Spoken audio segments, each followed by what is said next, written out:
Dear listener, today, we continue with Part 6, covering Chapters 9. If you're enjoying the audiobook, please like, share, and subscribe to my channel to stay updated on upcoming parts and other informative content. Chapter 9. I do think it was the most fortunate thing in the world that those children should have the measles just now, said Meg, one April day, as she stood packing the go-abroady trunk in her room, surrounded by her sisters. And so nice of Annie Moffat not to forget her promise. A whole fortnight of fun will be regularly splendid, replied Jo, looking like a windmill as she folded skirts with her long arms. And such lovely weather, I'm so glad of that, added Beth, tidily sorting neck and hair ribbons in her best box, lent for the great occasion. I wish I was going to have a fine time and wear all these nice things, said Amy with her mouth full of pins, as she artistically replenished her sister's cushion. I wish you were all going, but as you can't, I shall keep my adventures to tell you when I come back. I'm sure it's the least I can do when you have been so kind, lending me things and helping me get ready, said Meg, glancing round the room at the very simple outfit, which seemed nearly perfect in their eyes. What did Mother give you out of the treasure box? Asked Amy, who had not been present at the opening of a certain cedar chest in which Mrs. March kept a few relics of past splendor, as gifts for her girls when the proper time came. A pair of silk stockings, that pretty carved fan, and a lovely blue sash. I wanted the violet silk, but there isn't time to make it over, so I must be contented with my old tarlatan. It will look nice over my new muslin skirt, and the sash will set it off beautifully. I wish I hadn't smashed my coral bracelet, for you might have had it, said Jo, who loved to give and lend, but whose possessions were usually too dilapidated to be of much use. There is a lovely old-fashioned pearl set in the treasure chest, but Mother said real flowers were the prettiest ornament for a young girl, and Laurie promised to send me all I want, replied Meg. Now, let me see, there's my new grey walking suit, just curl up the feather in my hat, Beth, then my poplin for Sunday and the small party, it looks heavy for spring, doesn't it? The violet silk would be so nice. Oh, dear. Never mind, you've got the tarlatan for the big party, and you always look like an angel in white, said Amy, brooding over the little store of finery in which her soul delighted. It isn't low-necked, and it doesn't sweep enough, but it will have to do. My blue house dress looks so well, turned and freshly trimmed, that I feel as if I'd got a new one. My silk sack isn't a bit the fashion, and my bonnet doesn't look like Sally's. I didn't like to say anything, but I was sadly disappointed in my umbrella. I told Mother black with a white handle, but she forgot, and bought a green one with a yellowish handle. It's strong and neat, so I ought not to complain, but I know I shall feel ashamed of it beside Annie's silk one with a gold top, sighed Meg, surveying the little umbrella with great disfavor. Change it, advised Jo. I won't be so silly, or hurt Marmee's feelings, when she took so much pains to get my things. It's a nonsensical notion of mine, and I'm not going to give up to it. My silk stockings and 2 pairs of new gloves are my comfort. You are a dear to lend me. Yours, Jo. I feel so rich and sort of elegant, with 2 new pairs, and the old ones cleaned up for common. And Meg took a refreshing peep at her glove box. Annie Moffat has blue and pink bows on her nightcaps. Would you put some on mine? She asked, as Beth brought up a pile of snowy muslins, fresh from Hannah's hands. No, I wouldn't, for the smart caps won't match the plain gowns without any trimming on them. Poor folks shouldn't rig, said Joe. Decidedly. I wonder if I shall ever be happy enough to have real lace on my clothes and bows on my caps, said Meg impatiently. You said the other day that you'd be perfectly happy if you could only go to Annie Moffat's, observed Beth in her quiet way. So I did. Well, I am happy, and I won't fret, but it does seem as if the more one gets the more one wants, doesn't it? There now, the trays are ready, and everything in but my ball dress, which I shall leave for mother to pack, said Meg, cheering up, as she glanced from the half-filled trunk to the many times pressed and mended white tarlatan, which she called her ball dress with an important air. The next day was fine, and Meg departed in style for a fortnight of novelty and pleasure.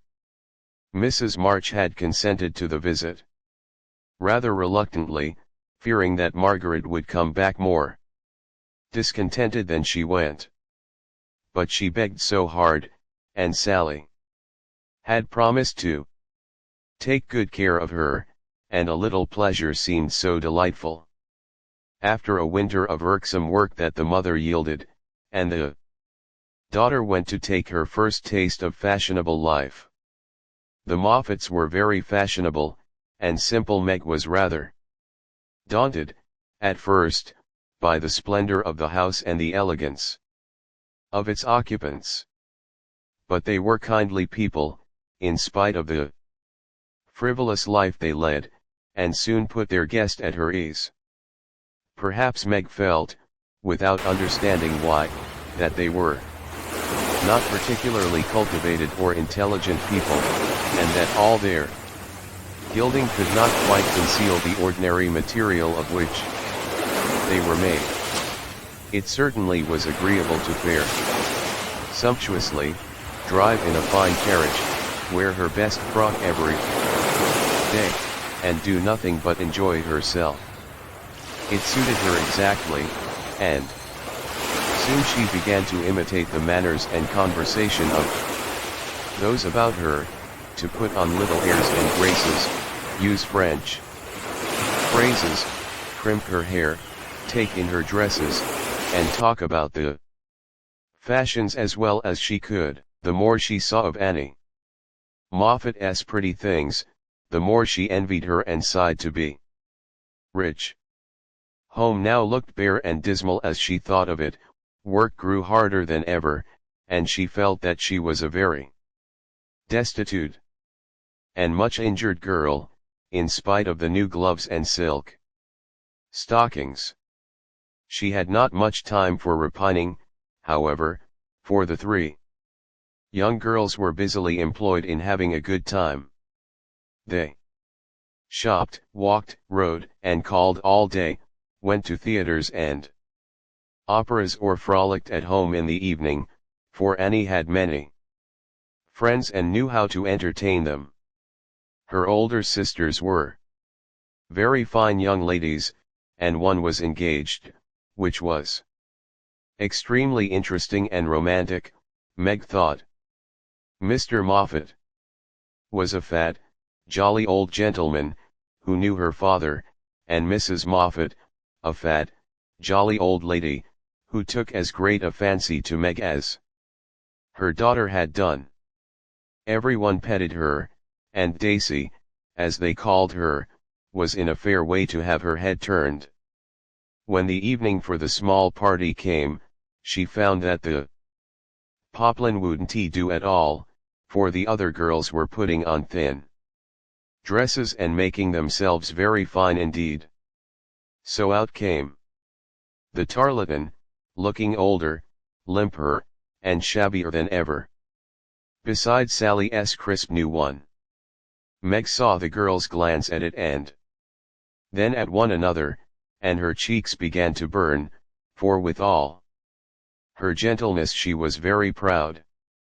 No one said a word about it, but Sally offered to dress her hair, and Annie to tie her sash, and Belle, the engaged sister, praised her white arms.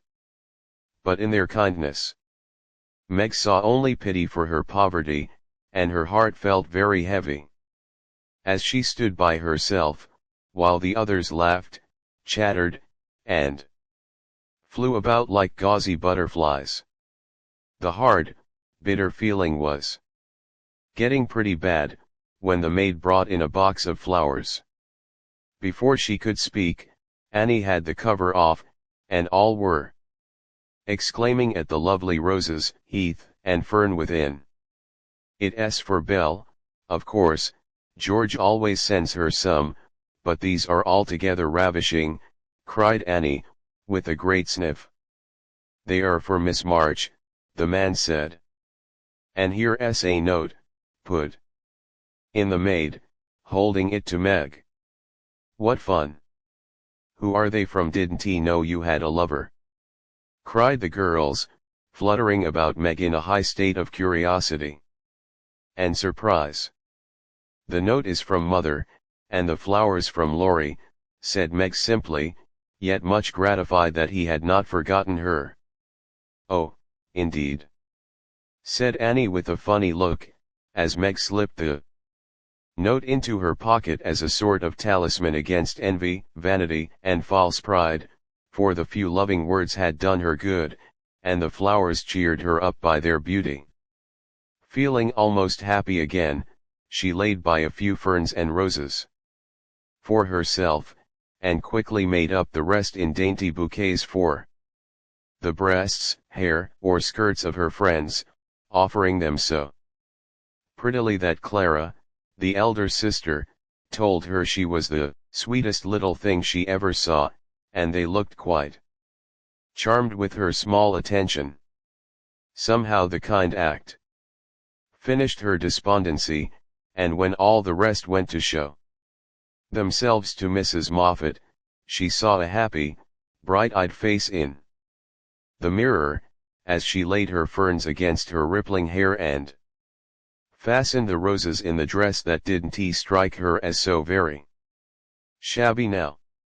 She enjoyed herself very much that evening, for she danced to her heart's content. Everyone was very kind, and she had 3 compliments. Annie made her sing, and someone said she had a remarkably fine voice. Major Lincoln asked who the fresh little girl with the beautiful eyes was, and Mr. Moffat insisted on dancing with her because she didn't dawdle, but had some spring in her, as he gracefully expressed it. So altogether she had a very nice time, till she overheard a bit of conversation, which disturbed her extremely. She was sitting just inside the conservatory, waiting for her partner to bring her an ice, when she heard a voice ask on the other side of the flowery wall. "How old is he?" 16 or 17, I should say, replied another voice. "It would be a grand thing for one of those girls, wouldn't it? Sally says they are very intimate now, and the old man quite dotes on them.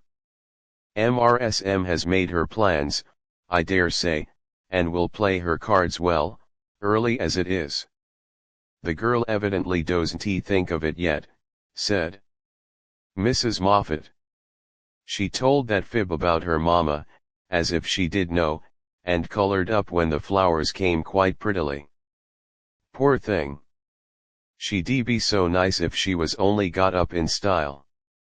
Do you think she'd be offended if we offered to lend her a dress for Thursday?" asked another voice. "She's proud, but I don't believe she'd mind, for that dowdy tarlatan is all she has got. She may tear it tonight, and that will be a good excuse for offering a decent one."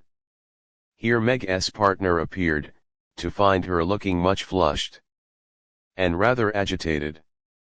She was proud, and her pride was useful just then, for it helped her hide her mortification, anger, and disgust at what she had just heard. For, innocent and unsuspicious as she was, she could not help understanding the gossip of her friends.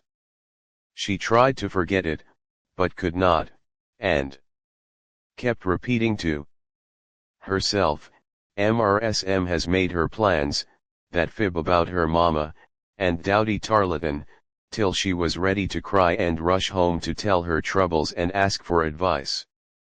As that was impossible, she did her best to seem gay, and being rather excited, she succeeded so well that no one dreamed what an effort she was making. She was very glad when it was all over. And she was quiet in her bed, where she could think and wonder, and fume till her head ached and her hot cheeks were cooled by a few natural tears. Those foolish, yet well-meant words, had opened a new world to Meg, and much disturbed the peace of the old one in which till now she had lived as happily as a child. Her innocent friendship with Laurie was spoiled by the silly speeches she had overheard. Her faith in her mother was a little shaken by the worldly plans attributed to her by Mrs. Moffat, who judged others by herself, and the sensible resolution to be contented with the simple wardrobe which suited a poor man's daughter was weakened by the unnecessary pity of girls who thought a shabby dress one of the greatest calamities under heaven. Poor Meg had a restless night, and got up heavy-eyed, unhappy, half resentful toward her friends, and half ashamed of herself for not speaking out frankly and setting everything right. Everybody dawdled that morning, and it was noon before the girls found energy enough even to take up their worst work. Something in the manner of her friends struck Meg at once. They treated her with more respect, she thought, took quite a tender interest in what she said, and looked at her with eyes that plainly betrayed curiosity. All this surprised and flattered her, though she did not understand it till Miss Bell looked up from her writing, and said, with a sentimental air, "Daisy, dear, I've sent an invitation to your friend, Mr. Lawrence, for Thursday. We should like to know him, and it's only a proper compliment to you."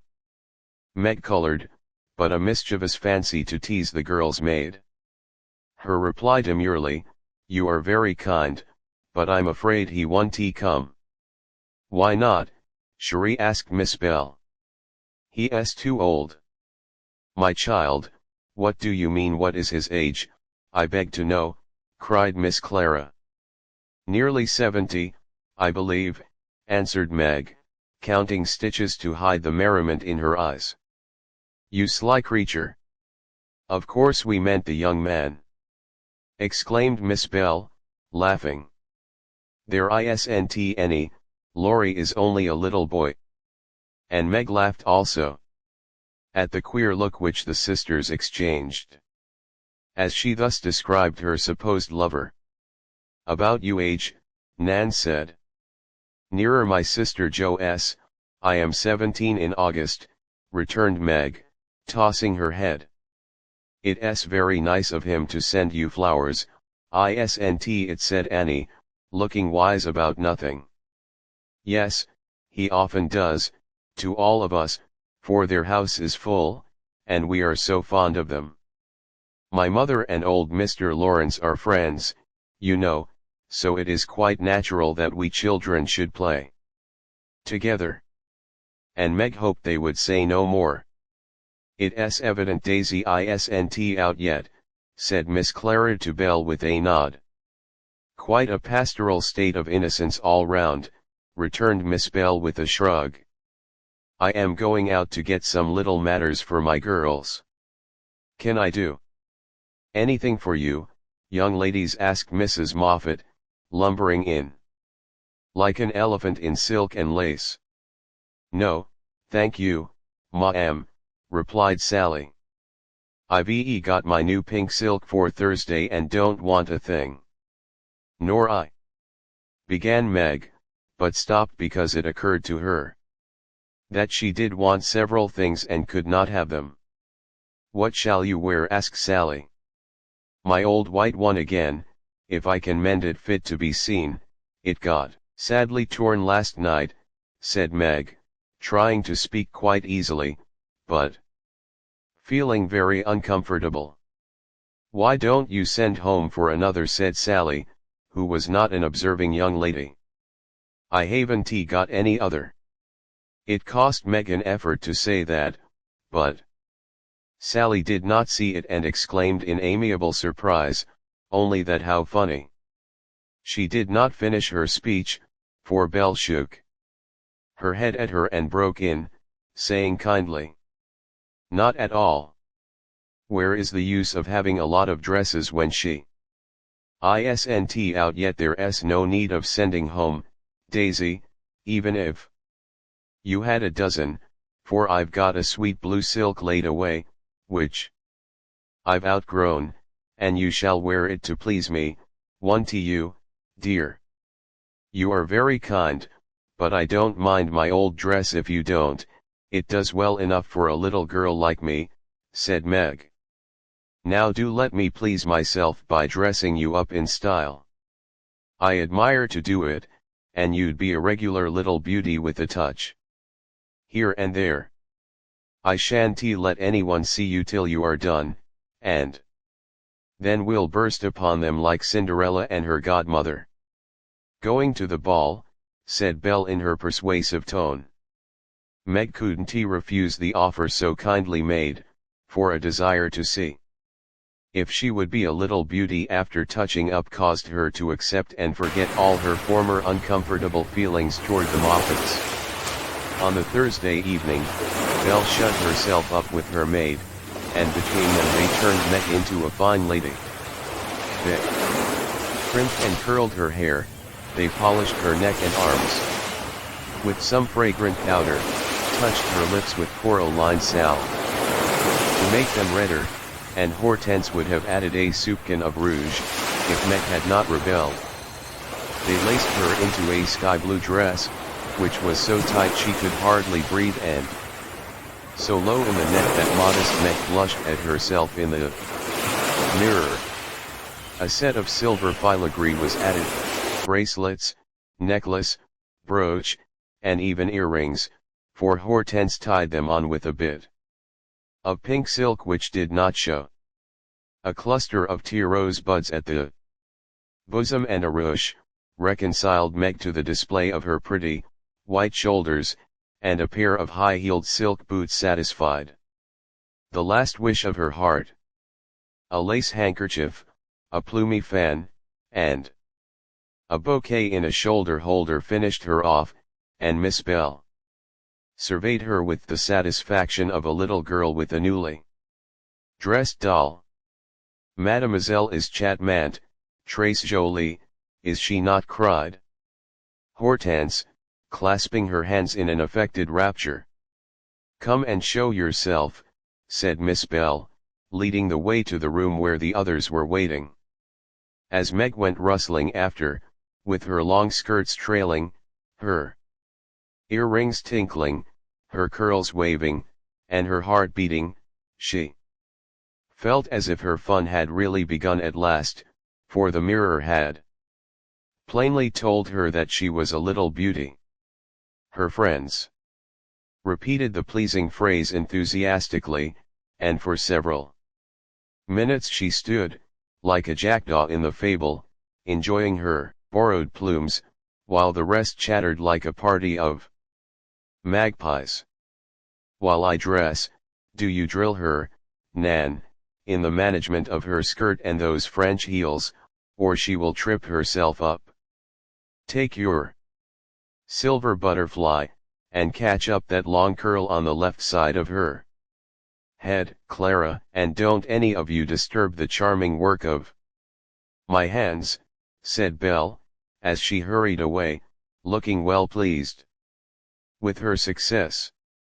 "You don't look a bit like yourself, but you are very nice.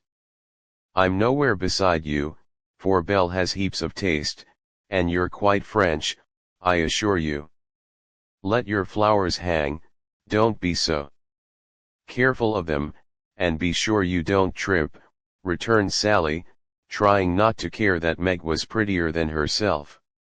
Keeping that warning carefully in mind, Margaret got safely downstairs and sailed into the drawing rooms where the Moffats and a few early guests were assembled. She very soon discovered that there is a charm about fine clothes which attracts a certain class of people and secures their respect. Several young ladies, who had taken no notice of her before, were very affectionate all of a sudden.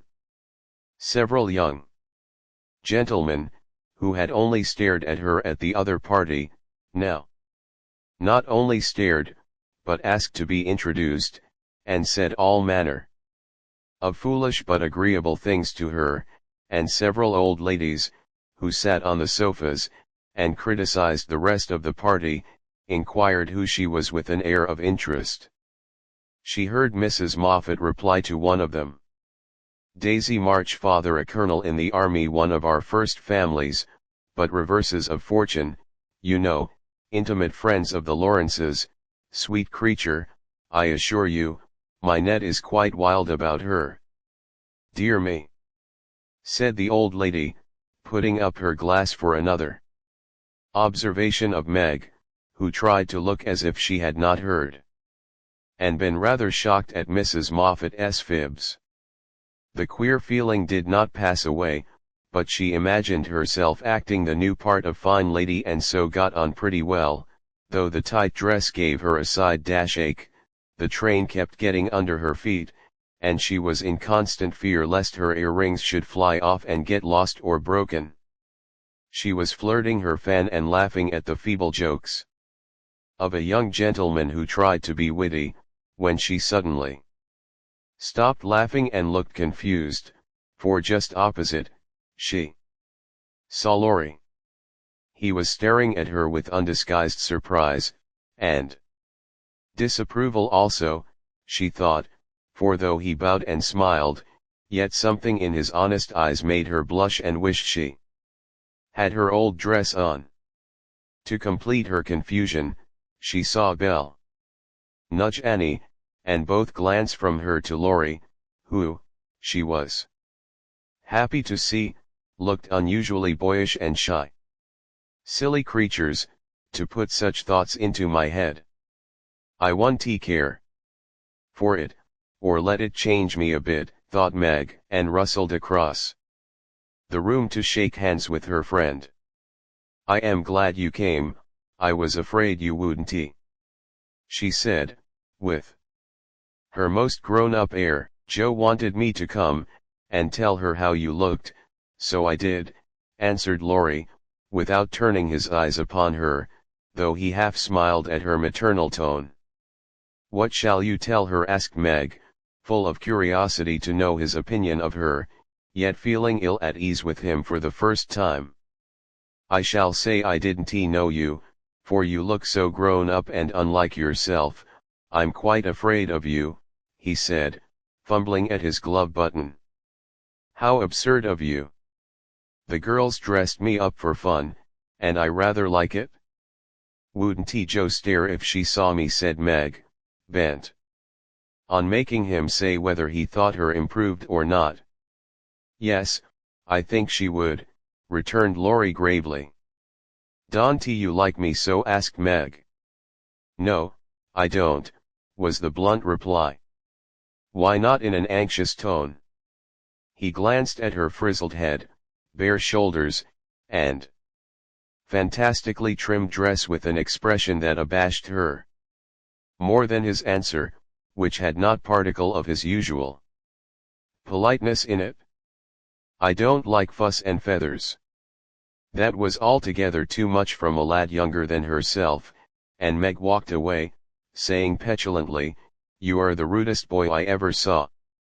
Feeling very much ruffled, she went and stood at a quiet window to cool her cheeks, for the tight dress gave her an uncomfortably brilliant color. As she stood there, Major Lincoln passed by, and a minute after she heard him saying to his mother, They are making a fool of that little girl. I wanted you to see her, but they have spoiled her entirely. She's nothing but a doll. Tonight. Oh, dear. Sighed Meg. I wish I'd been sensible and worn my own things, then I should not have disgusted other people, or felt so uncomfortable and ashamed of myself. She leaned her forehead on the cool pane, and stood half hidden by the curtains, never minding that her favorite waltz had begun, till someone touched her, and turning, she saw Laurie, looking penitent, as he said, with his very best bow and his hand out. Please forgive my rudeness, and come and dance with me. I am afraid it will be too disagreeable to you, said Meg, trying to look offended and failing entirely. Not a bit of it, I'm dying to do it. Come, I'll be good. I don't like your gown, but I do think you are just splendid. And he waved his hands, as if words failed to express his admiration. Meg smiled and relented, and whispered as they stood waiting. To catch the time, take care my skirt doesn't trip you up. It's the plague of my life and I was a goose to wear it.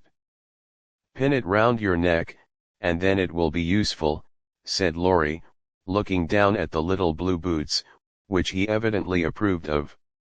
Away they went fleetly and gracefully, for having practiced at home, they were well matched, and the blithe young couple were a pleasant sight to see, as they twirled merrily round and round, feeling more friendly than ever after their small tiff.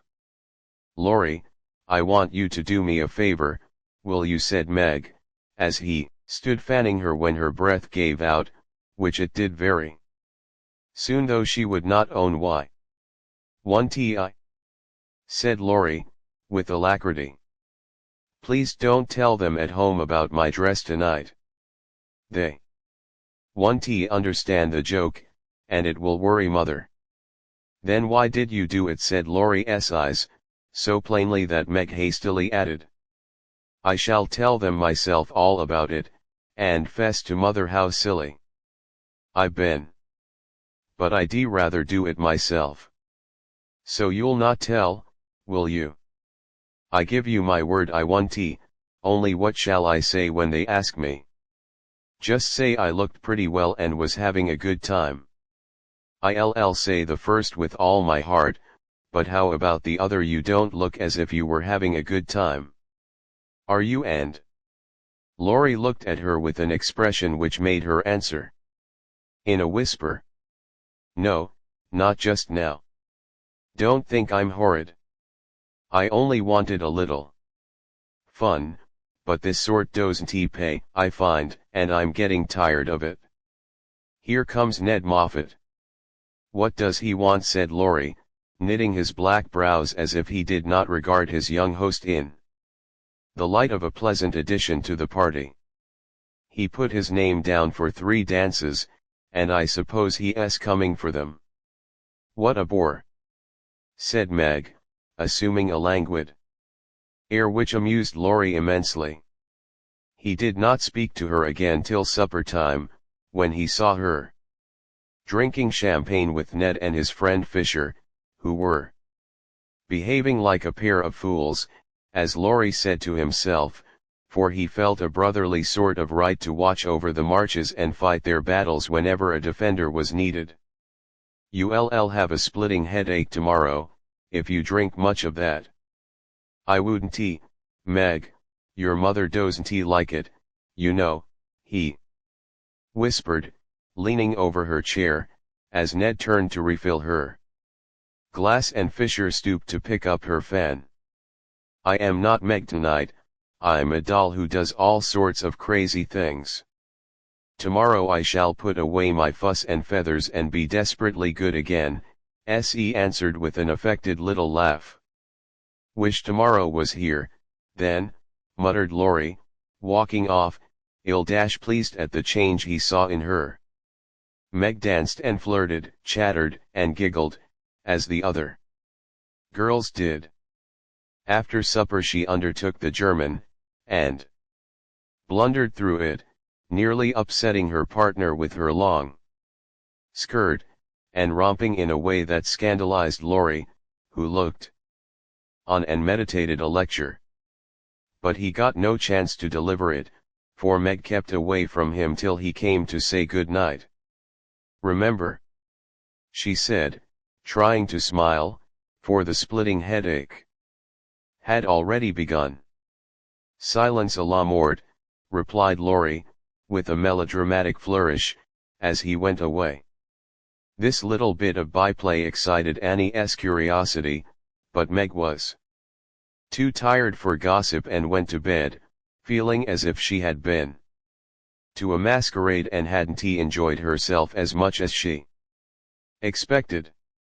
She was sick all the next day, and on Saturday went home, quite used up with her fortnight's fun and feeling that she had sat in the lap of luxury long enough. It does seem pleasant to be quiet, and not have company manners on all the time. Home is a nice place, though it isn't splendid, said Meg, looking about her with a restful expression, as she sat with her mother and Joe on the Sunday evening. "I am glad to hear you say so, dear, for I was afraid home would seem dull and poor to you after your fine quarters," replied her mother, who had given her many anxious looks that day. 4. Motherly eyes are quick to see any change in children's faces. Meg had told her adventures gaily and said over and over what a charming time she had had, but something still seemed to weigh upon her spirits, and when the younger girls were gone to bed, she sat thoughtfully staring at the fire, saying little and looking worried. As the clock struck 9 and Joe proposed bed, Meg suddenly left her chair and, taking Beth's stool, leaned her elbows on her mother's knee, saying bravely, "Marmee, I want to fess." "I thought so." "What is it, dear? Shall I go away?" asked Joe discreetly. "Of course not. Don't I always tell you everything? I was ashamed to speak of it before the younger children, but I want you to know all the dreadful things I did at the Moffats." "We are prepared," said Mrs. March, smiling but looking a little anxious. "I told you they dressed me up, but I didn't tell you that they powdered and squeezed and frizzled, and made me look like a fashion plate. Laurie thought I wasn't proper. I know he did, though he didn't say so, and one man called me a doll. I knew it was silly, but they flattered me and said I was a beauty, and quantities of nonsense, so I let them make a fool of me." "Is that all?" asked Joe, as Mrs. March looked silently at the downcast face of her pretty daughter, and could not find it in her heart to blame her little follies. "No, I drank champagne and romped and tried to flirt, and was altogether abominable," said Meg self-reproachfully. "There is something more, I think." And Mrs. March smoothed the soft cheek, which suddenly grew rosy as Meg answered slowly, "Yes. It's very silly, but I want to tell it, because I hate to have people say and think such things about us and Laurie." Then she told the various bits of gossip she had heard at the Moffats, and as she spoke, Joe saw her mother fold her lips tightly, as if ill-pleased that such ideas should be put into Meg's innocent mind. "Well, if that isn't the greatest rubbish I ever heard," cried Joe indignantly. "Why didn't you pop out and tell them so on the spot?" "I couldn't. It was so embarrassing for me.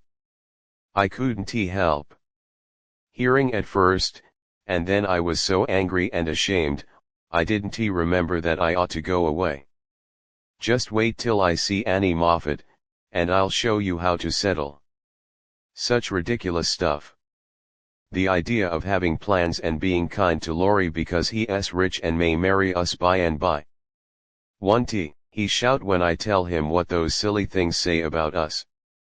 Poor children, and Joe laughed, as if on second thoughts the thing struck her as a good joke. If you tell Laurie, I'll never forgive you.